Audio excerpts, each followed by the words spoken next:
Partai Nasdem, ya, dari Partai Nasdem, dan juga mungkin banyak juga yang sudah tahu saya.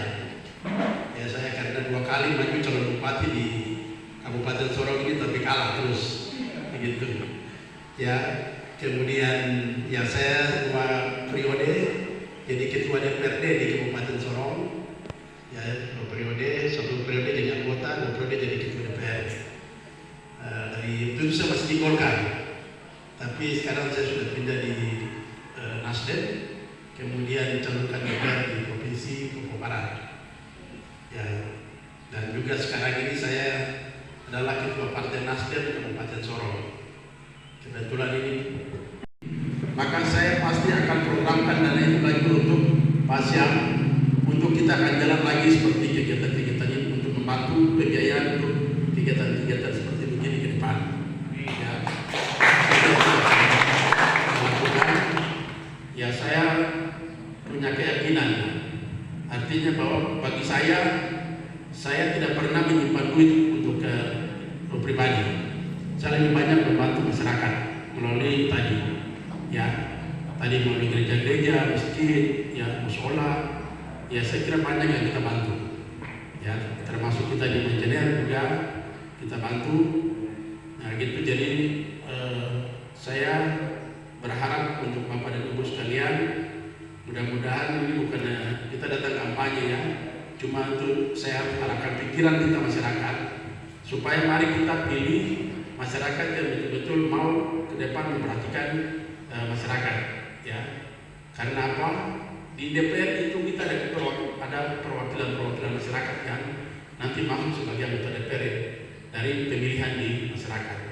Setelah terpilih dia ada di situ, dia di DPR, maka dia harus bicara tentang bagaimana kesejahteraan dari masyarakat, ya. Bagaimana supaya ada pemberdayaan kepada masyarakat. Jadi pemberdayaan di masyarakat ini kan terutama bagaimana supaya ya kita bisa berdayakan masyarakat untuk menjadi penjahit, ya, seperti sekarang kita lakukan.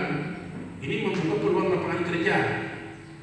Membuka peluang lapangan kerja artinya bahwa kalau ibu ini sudah terampil menjahit baju, ya, baju yang wanita, ya, baju juga bagi pria, atau misalnya celana atau rok, ya, kemudian mungkin yang baju-baju misalnya untuk pengantin dan lain sebagainya. Ini untuk menjahit di rumah sendiri dan bisa juga untuk banyak orang, ibu-ibu yang lain, ya, bisa datang menjahit di situ dan bahannya dijahit, atau mungkin yang punya mesin di situ dia bisa menyiapkan kain, tinggal dipilih oleh ibu-ibu mana yang cocok, jahit, begitu. Nah, jadi ini membuka peluang kerja dan kita bisa dapat pendapatan. Ya, mungkin juga ini sebagai salah satu industri. Ya, mungkin juga kita dari ke depan bisa dikembangkan untuk produk yang lain, untuk pekerjaan yang lain tadi, misalnya untuk bisa melihara ikan, ya, ikan nila atau ikan emas, atau juga yang tadi seperti ternak ayam, itu bisa kita bantu kalau ke depan, tinggal nanti kerjasama dengan lembaga pengembangan masyarakat ini dari Pasiam, begitu. Tinggal nanti kita koordinasi. Yang penting kemudian dana yang kita sudah sahkan ditetapkan itu mengalami revisi. Kenapa direvisi? Dengan dana kita di Provinsi Papua Barat yang 7,6 triliun itu, ya, itu kita bagi 36%, jadi sekitar hampir 3 triliun lebih kita serahkan ke Provinsi Papua Barat Daya, ya, Provinsi Papua Barat Daya, sehingga kami punya dana yang tadi kita sudah anggarkan khususnya untuk yang di Provinsi Papua Barat. Jadi kita membantu tadi misalnya salah satunya adalah ke Pasiam, terus yang kita membantu gereja, kita membantu masjid, yang kita bantu musola maupun organisasi-organisasi kemasyarakatan, itu kena pangkas semua, dipangkas semua untuk dibantu ke Provinsi Papua Barat Daya, seperti itu. Dan sedikit saya beri gambaran karena kembali ke orang tua saya sendiri ya, Kota Timur. Mungkin mudah-mudahan sebentar kalau dipraktekkan, dipahami sama Bapak Ibu, ya benar-benar bisa ada yang positif. Harapan saya begitu aja. Perlu diingatkan, mudah-mudahan tanggal berapa nanti diingatkan, besok pasti ingat. Ingatnya pasti nanti saat kita soal itu seperti itu. Ini dari saya selaku pembina seperti itu.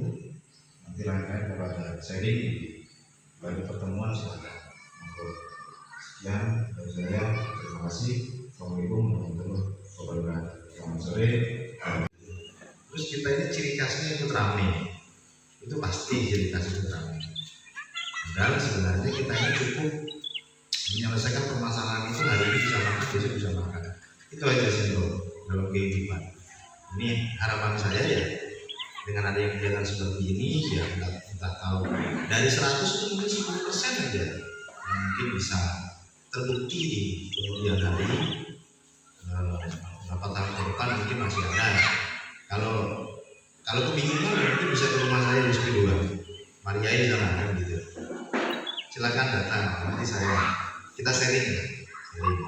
Caranya gimana sih gitu. Pak, saya perlu modal 1 juta ini pokoknya. Tapi modalnya jangan banyak-banyak kan gitu. Memberdayakan seperti ini saya pikir nggak sulit sih. Saya pikir seperti itu. Artinya tergantung minat Bapak Ibu sekalian. Yang notabene itu pengen merubah ekonomi. Ya sebenarnya kalau hidup ya semua hidup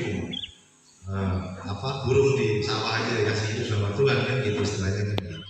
Tapi yang paling terpenting regenerasi ini, di mana kita ini bisa berbuat yang positif di Kabupaten Sorong khususnya. Ini Pak Dewan ada mungkin nanti sentuhan pemerintah ya Pak Dewan, mungkin seperti itu ya. Apa bantuan apa seperti apa ya saya nggak paham di pemerintah. Tapi kita di kelembagaan ini intinya membuat acara seperti ini dengan harapan bisa punya nilai positif yang sangat menyentuh di masyarakat. Kadang-kadang oh ya saya tahu-tahu itu bikin begini dulu kan gitu. Itu kadang-kadang kita ciri khasnya di situ. Karena memang kurang ketertarikan karena memang tidak ada pembeli. Mungkin dari Pak Dewan nanti Pak dari pemerintah bisa rekomendasikan ini bisa diwajibkan ini kursi-kursi balai, kursi-kursi pemerintah itu diambil. Tapi ya harus sinkron juga dari sini juga harus ada benar-benar stoknya banyak nih dan siap betul nih, skillnya bagus nih, motifnya lain-lain. Mungkin seperti itu gambarannya simpel. Ya nanti kalau tidak ditanggapi ya udah demo aja kan gitu Pak Dewan ya kira-kira. Iyalah, ya kita kan udah buat nih secara lembaga setelah pemerintah kita buat semacam ini. Karena ulang-ulang kali ini ekonomi jadi problem di kita gitu. Saling ini. Terkait pelatihan ini dilaksanakan berapa hari Bu? Rencananya ini hari ini kalau sebentar hari ini tidak mungkin sekitar hari Senin kita sambung kembali begitu untuk pelatihan sekitar 2 hari lah kira-kira. 2 hari pelatihan. Sekitar 2 hari untuk pelatihan ini. Dimana kita memastikan masyarakat ini harus tahu gitu dulu. Minimal harus tahu dulu gitu. Untuk pelatihan semacam ini apa dilaksanakan hanya di Malaus atau ada tempat lain? Semua tempat di mana yang menyangkut dengan Kabupaten Sorong. Di kota pun kita ada juga pelatihan seperti ini, ada. Dimana yang penting ruang lingkup kelurahan atau kampung itu membuka kan gitu, membuka akses kepedulian ke masyarakat, di mana kita bisa masuk mengisi kan gitu. Ini aja. Sebenarnya dari kepedulian kepala kampung itu sendiri, gitu. Apa harapannya dari kegiatan seperti ini Pak? Harapan saya bisa ya mungkin dari 10 orang itu bisa menghasilkan 2 atau 3 orang ya minimal untuk regenerasi ke depan itu ada harapan lah, ada harapan yang lebih baik. Tidak harus semua produk itu berharap dari luar kan, tidak seperti itu yang kami harapkan. Minimal ada penyerapan perputaran ekonomi atau agrobisnis yang baik di kabupaten dengan orang lokal yang ada di sini, mungkin seperti itu. Oke, baik, terima kasih Pak. Terima kasih. Saya selaku Dewan Pembina ya, ini soal pemberdayaan masyarakat ini kan penting. Artinya ini kan menyangkut ekonomi. Ekonomi ini di masyarakat ini kan sering terjadi istilahnya dimana kebutuhannya ini tetap ya ke perut ya, kembali ke perut, kebutuhan sekolah dan lain sebagainya. Kita kalau tidak melakukan kegiatan-kegiatan semacam ini, ya masyarakat pun hanya berharap ya ketergantungan dengan sesuatu hal yang instan. Nah, ini yang jadi masalah problem kalau tidak ada yang peduli dengan hal-hal kegiatan keterampilan seperti ini. Makanya harapannya kegiatan keterampilan ini bisa membuahkan hasil yang baik, di mana di Kabupaten Sorong ini bisa, ya tidak perlu lah namanya jahit-jahit seperti ini atau membuat kursi itu sebenarnya kan tidak perlu datangkan dari Jawa, dari Makassar atau dari manapun. Sebenarnya di sini pun bisa. Nah, yang paling terpenting adalah dukungan dari pemerintah. Nah, pemerintah ini artinya ya pemerintah ya pedulilah dengan masyarakat yang ada di kabupaten khususnya, di mana ekonomi ini bisa berputar. Karena di provinsi baru yang sekarang ini benar-benar ini jadi kompeten terbaru lah. Jadi tantangan terbaru. Karena kalau tidak, ya masyarakat asli di sini nanti akan tergerus. Ini kasihan. Nah, makanya hal-hal semacam ini di mana menyiapkan masyarakat usia bersaing dengan mereka punya keterampilan sesuai apa yang seperti yang kayak di Jawa, di daerah Jawa, di Makassar atau Sulawesi dilakukan. Saya pikir seperti itu dari saya.